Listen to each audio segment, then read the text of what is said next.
Good morning, Synod, and greetings from St Andrew's Cathedral here in Singapore. This beautiful historic church is one of the oldest in East Asia, and in the super new modern sanctuary just round the corner, I'm joining in a remarkable gathering of Anglicans who are committed to groundbreaking mission in Southeast Asia and around the world. This Diocese of Singapore alone has 6 missionary deaneries, each of which comprises a whole country: Cambodia, Indonesia, Laos, Nepal, Thailand and Vietnam. As you can imagine, rural deans meetings are quite complicated to organise in this part of the world.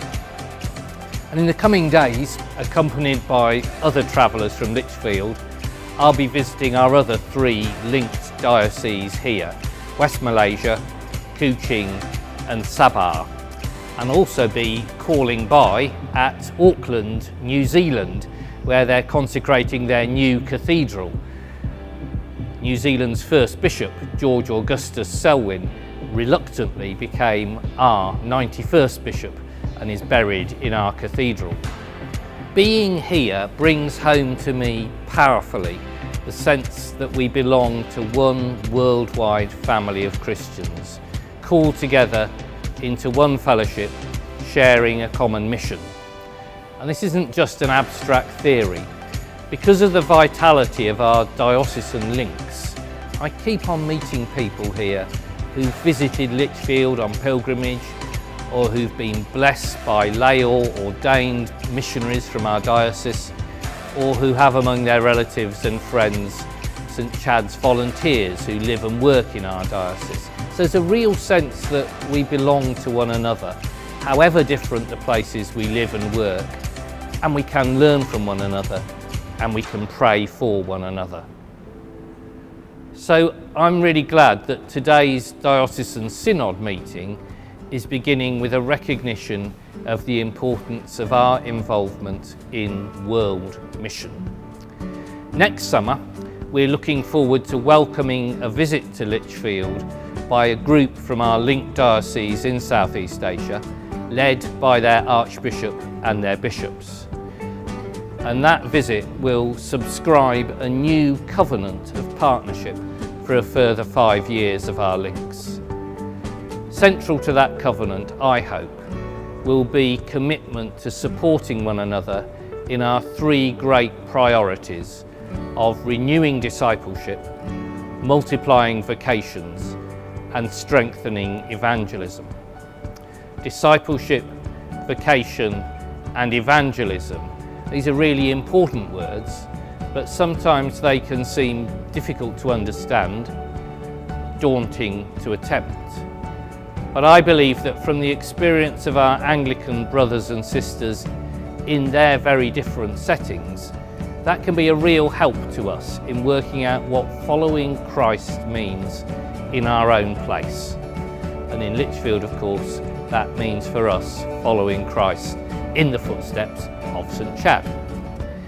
We have so much in common that makes that conversation possible, and we have so many differences that make it interesting.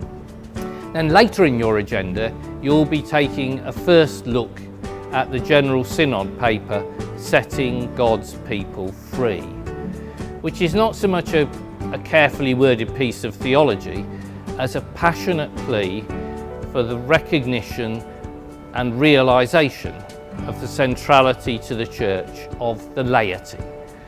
And the laity does not mean negatively those who are not ordained. It means positively the whole common, holy people of God, plebs Dei. That task has a lot of dimensions to it, 3 at least. In part, it's about the governance of our church. We in Lichfield can take pride in the fact that Bishop Selwyn, fresh from his Antipodean experience, was an early pioneer of the principle of diocesan synods in the Church of England. We are, as a church, synodically governed and episcopally led. Said that Cardinal Newman laconically remarked to a colleague who indignantly asked, "Who are the laity?" Newman replied, "Well, the church would look foolish without them." I think we know that. So there's governance. It's also about lay ministries in the life of the church. Last month, the area bishops and I had the great joy of variously admitting, licensing and commissioning a bumper crop of 30 men and women called to a whole range of specific ministries of teaching, preaching, pastoral care, prayer enablement, evangelism and others. And these lay ministers are not to supplement clergy, and still less are they to substitute for clergy. They are an invaluable resource in their own right.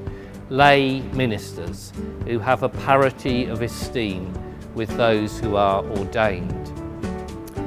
But the biggest emphasis in setting God's people free is not on ecclesiastical governance, and it's not on ecclesiastical ministry. It's on the vocation of every Christian man, woman and child to be a sign of God's presence in the world as they live out their discipleship Monday to Saturday, at work, with family or friends, in their community, whatever they're doing.